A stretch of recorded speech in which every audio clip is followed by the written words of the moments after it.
Good morning. It is a beautiful, beautiful day with a cloud moving through us right now. We got this little bit of mist coming in, and I thought I would just show you guys, do a kind of quick video on this terracing project that I'm doing down in this new food forest area, which if you follow my videos, and this one is up on YouTube, and so if you followed on from the field, you'd be kind of up to date with what has been happening on the Homestead build. I don't post as much on YouTube, but I thought I'd post this one up here for the hell of it.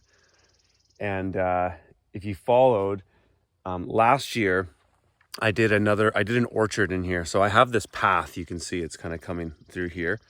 It was here when we bought the property, and it goes down to a gate, and it's a nice access point. It's a nice little path to walk along. And last year I put 2 rows of trees on both sides of it, thinking that it'd be kind of a neat spot. But those trees actually just got totally destroyed by 2 things. One was from these crickets that we get that are basically like locusts. Last summer, if you don't manage your grass areas, by August, these things come on so hard, they just destroy everything. They shred everything. Obviously not the woody stuff, but all the leafy material, all the blossoms. And so the trees got hammered that way. And then they also got hammered again by the fact that I left that gate open during the winter because I liked to snowboard. I had this path that we were snowboarding on, and I left it open, and the deer came in and topped all the trees. So the trees were mostly dead. In fact, I saved 5, but there was about 40 or so. And they were all cheap trees, so I got most of them for free, so I didn't really care. So I'm going to replant it here, and the strategy this year is I'm going to be managing the grasslands a lot better with irrigation. I'm going to keep them green as they are now, and if they were to stay like this, then these grasshoppers wouldn't be a problem. These grasshoppers like dry grass. But so what we've done is, or I have done, I always say we, it's just been me entirely doing this, running my machine, a bit of hand tools here and there, and of course using I have a Stabila, I think it's a Stabila 2000 laser level, which is such a fantastic tool. I can use it to grade. I can make things off slope, which I did for the top 2 of these, but these are all on contour. And so what we have here basically they're just terraces, and they're kind of like swales, but not really, because my earth doesn't really accommodate swales here, because so much of my ground is this kind of stuff. It's just rocky, shaly stuff, especially on the more knobby, higher spots. So on my first terrace here, you can see I've got a bit of rock here. It's a bedrock. That one I'm going to have to, once I finish the bottom, I'm going to bring leftover topsoil up top and pile it on top of this. But basically what I've done here is I use my excavator. This is a Kubota KX040-4, and the really cool thing about this machine is it's like a bulldozer. It's a bulldozer and an excavator. It has a 6-way articulating blade, so it can go 1, 2, 3, 4, 5, 6. It can go in 6 different directions, which is super handy when you're grading ground. And so most of this work is actually done with the dozer blade. Up top, I started with the bucket because I came from underneath and I scraped material this way to shape those. And on the very top one, I could get the excavator in a little bit to flatten it out, level it out, but not in the same way I did with these. So with these 2 here, I came in, I started from underneath, and I used the boom or the bucket to scrape. And then once I had a bit of somewhat of a foundation, then I came in on top with the excavator to level it out a bit. This ground is really rough. It's really bony. So I'm going to have to do these by hand to basically pick out the rocks. And so what I'll do is I'll come in here and I'll just go through the soil and I'll just take the rocks out and I'll drop them down. I might come in with my skid steer bucket and then just throw those rocks into the bucket. And then I'll come in and top dress with another layer of soil. But there's soil in there. It's rocky, but there is soil in there. And so I'll finish these next 2 with some good topsoil. Now, what I did for these other ones is the first thing I do is I scrape the topsoil off, because you don't want to mix your topsoil and your subsoil, because your subsoil helps you make the form of the earth, because the subsoil will pack better. There's less organics in it, so it has more structural integrity, and has less nutrients. So you don't want to mix the two. You want to keep your topsoil, which is nutrient rich, organics rich, separate, and then you do your structural work with your subsoil. Then you bring your topsoil back. So the way that looks is, once I had this one finished, I come in here with the mini excavator and I put my dozer blade down and I angle it into the bank, because my machine will be running on a bit of a slope, because there's a natural slope that goes down here. And so I come in with my dozer blade, jam it into the bank, and then curve it out down. And so I just start pushing, and I can see the topsoil just scraping right off, and it works very well. So just scrape, and I do multiple passes. I go back and forth, doing many passes, scraping all that topsoil down to the low side. And I get it to a point where I push it further out. So the width of these terraces from bed to bed, so there's a 1 meter or 3 foot bed that's sort of on the end of the terrace. This is 12 feet apart. So it's a machine width, which worked out very well, from edge to edge, but center to center of the bed is 12 feet, which is, the machine isn't 12 feet wide, but it works out that way when you go center to center on the bed. So the machine comes, scrapes all the topsoil, accumulate a big pile down below here, and then I get that wider than I need. I push it way further than it was, and I end up pulling it back. But I push it way out so that now I can just shape the subsoil. And now I come in again with my dozer blade, and at this point, actually, what I do is I take my laser level and I laser the low side or the high side here, right to the edge of the bed. I do probably 3 or 4 posts, sticks. You can see some of the painted sticks there. That's what I use. Get my laser level. And I'm doing these ones actually on contour. These ones are level. And if they spill over, they'll spill into this path, which will drain into the next draw. And the snow melt actually won't go through here. I'll explain that in a second. The snow melt actually goes around this whole feature, so it won't get flooded out. I mean, it wouldn't get flooded out technically anyways, because like I said, it would just spill over and go down the natural draw, or the natural grade. And so yeah, so I grade my subsoil really good, and I drive over it many times with the tracks. I probably do this. I probably do at least a dozen, if not sometimes 20 passes. And this stretch here is about 150 feet long. And so once I have my subsoil shaped and packed, then I come in with the boom arm, and I come in backwards like this, and I pull back and I work my way back. And then I bring that topsoil back on top of the compacted soil. And then this is what I've got. And so this is, what have I got now? I've got 1, 2, 3, 4, 5 finished. I've got about 1 more big one down below to finish. And then there'll be it's really neat the way this grades, and it'll look really cool from the air, is because these terraces aren't perfectly straight. They follow the contour, and it's really neat when you're grading with a machine. I can kind of show you an example here. This is the one that I just started working on.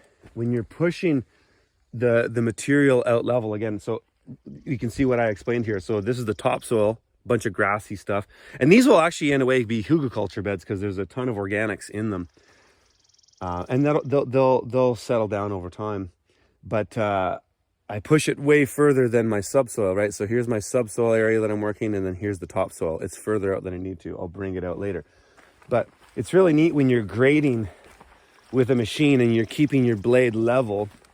You can see here how I had to kind of build this area up with subsoil, which I just keep pushing from the high side, pushing down, leveling. And I can do a lot of this by eye. Once you start with something level, so I started with that terrace there, making sure that one was level and all perfect, then you can really do a lot of it by eye. And at the end of the day, it doesn't really matter if it's exact or not.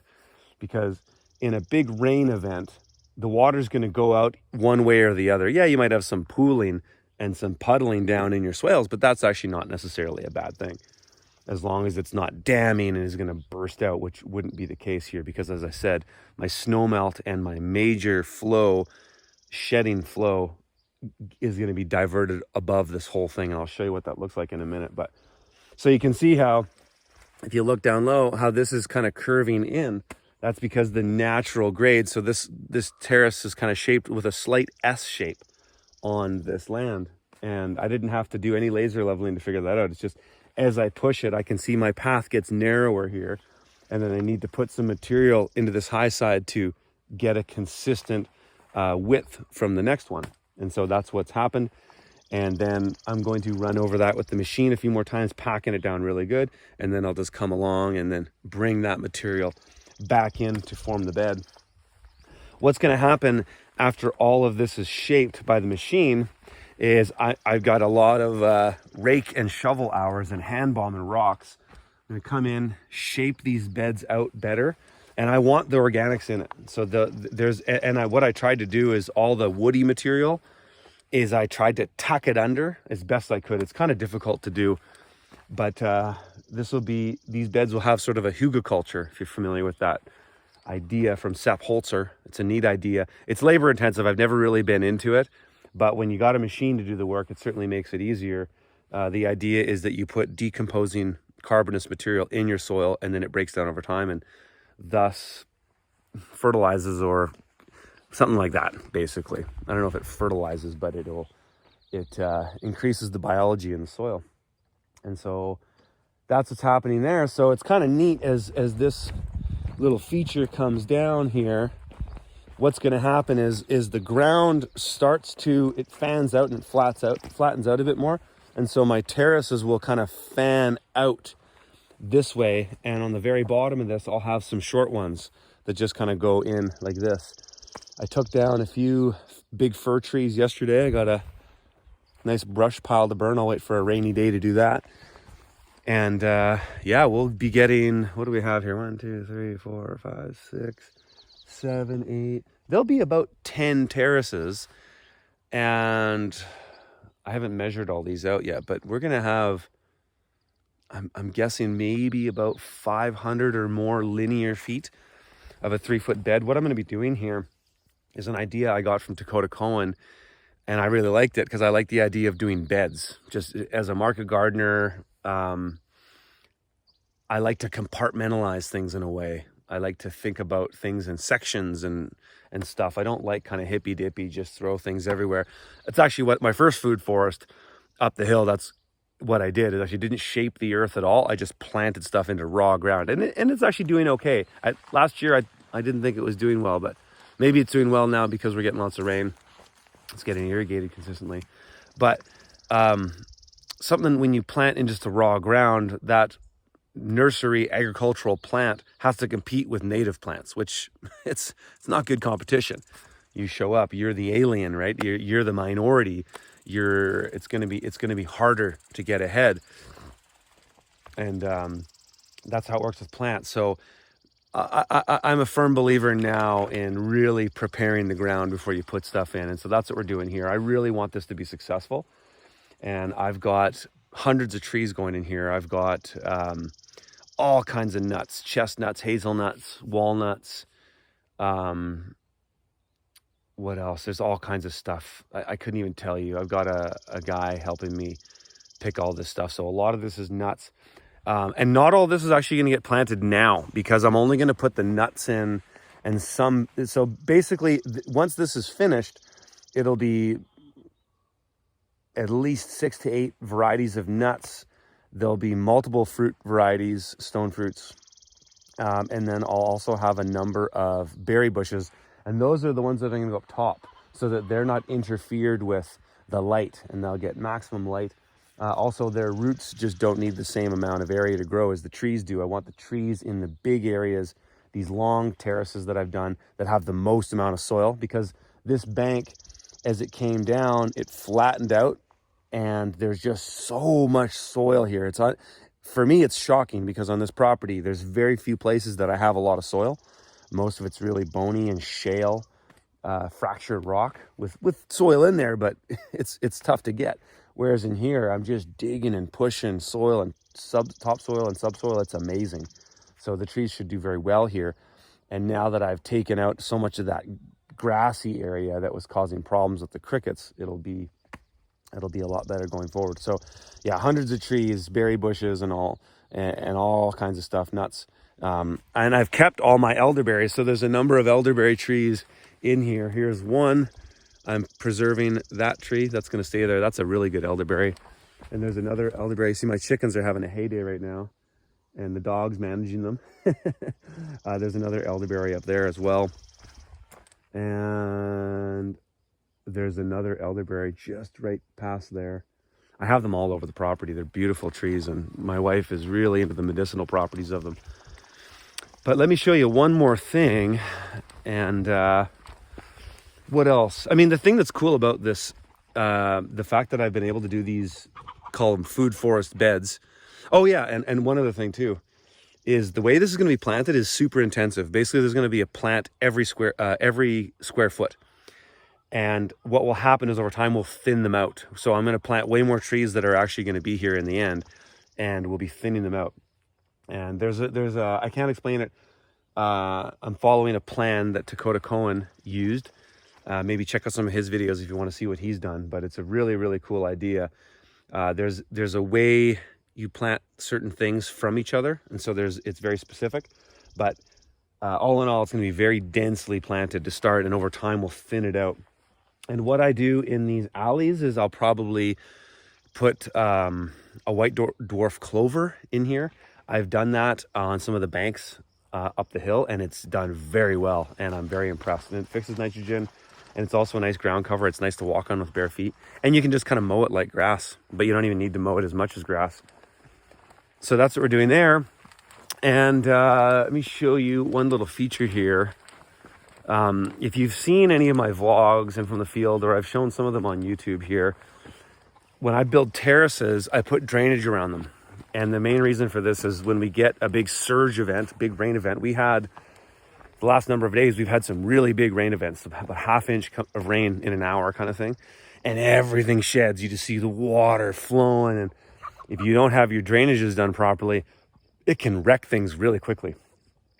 And so what I've done is all the terraces I've built have drainage on the top of them. So I use drain tile, big O, 4-inch big O with a sock, with drain rock in it, or just some kind of drain rock, whether it's a 1-inch or a ½ inch or whatever, that's buried in there. And then you cover it with a little bit of material, but not much. And then you can kind of disappear it, but it'll take water and then it'll move it around the edge. So the greenhouse here, the high tunnel, has drainage around the high side. It drains out here.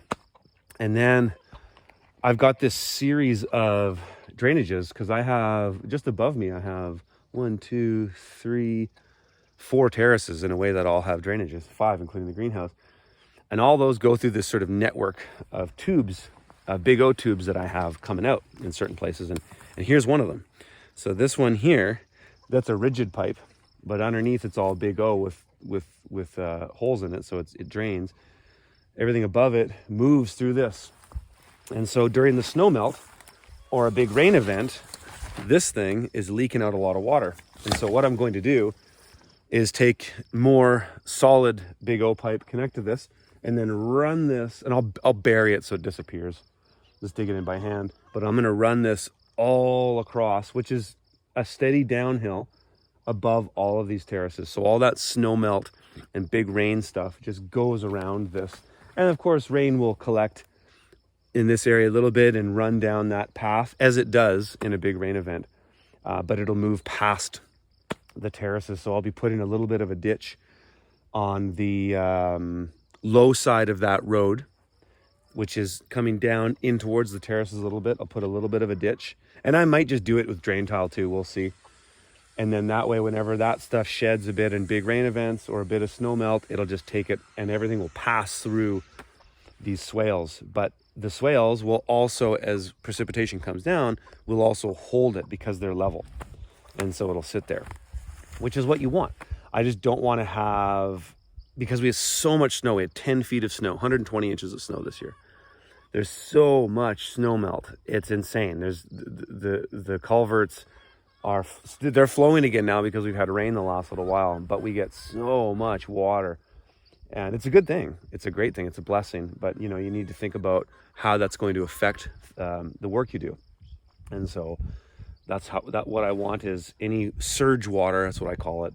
I don't know if that's a proper term, whatever, will move around this whole thing and not flood it out in any way. So yeah, that's what that looks like. And I've still got quite a bit of work to do on this, but I'll tell you, it's amazing what you can get done on a machine. I love this machine. I bought this machine.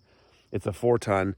And the reason I bought it is because of the 6-way articulating blade. I knew with all the earthworks that I was going to do, it would be super helpful, and it is unbelievably helpful.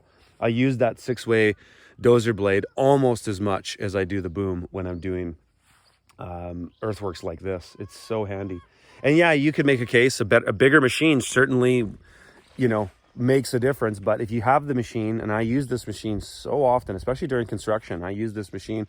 We just moved the floor joists, getting those ready to go on the house. I use that to crane things in, and it's such an incredibly useful machine. And a 4-ton is, I'm glad I don't have any smaller. Sure, bigger would be better, but bigger is a lot more expensive. And the next step up on this machine doesn't have the 6-way blade. So I did a lot of research on this machine before I bought it, and I'm really, really happy with the decision I made for it, because it's powerful enough for mostly everything I need. For my ponds projects, I got 2 ponds going up at the top, not at the top, but just above the cabin. Those are going in this summer, and I'm going to have a big 20 or 40-ton machine come in and do that work, because it'll just make it happen in a week opposed to months if I was doing it with a small machine.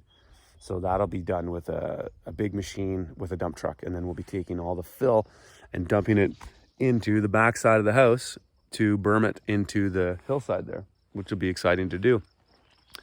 But yeah, from here, I basically just got a lot of labor to do and pick rocks and whatnot. Oh yeah, but what I was saying is that it's amazing what you can get done with a machine, and I've only used it, so I've probably put in 4 to 6 hours of machine time. I'm a day and a half total on this project so far. So it's morning right now. I had a full day on this yesterday, and prior to that I had about a 4-hour day on it. So about a day and a half. Only used a half tank of diesel on that, and look how much I've done. It's unbelievable how efficient these machines are. And I'm telling you, I've said this before in videos, but you know, fuel might seem expensive, but when you think of petroleum and how efficient it is in terms of how much it can do, the price of petroleum can go a lot higher. I mean, for me, I'm not a daily commuter, so I'm not affected by the price of petroleum in the same way, though I still do buy things that are delivered with diesel. But I mean, diesel could be, right now we're paying $1.80 a liter. I don't know what that is in gallons in US, but I'm paying $1.80 Canadian per liter, which is the highest it's really ever been. It might have spiked a little higher 6 months ago, but it's you know, it's still high. Diesel, I would pay $10 a liter for diesel and run this machine with joy, because there's no way that human labor could do the work that machine does. It's absolutely incredible. So yeah, that's the new food forest project, big terracing project. It's going to look really cool from the drone, and I'll give you guys an update on how it goes. All right, we'll see you in the next one. Check out my site fromthefield.tv. It's where I post all my vlogs and the vast majority of all my content. All right, guys, we'll see you in the next one.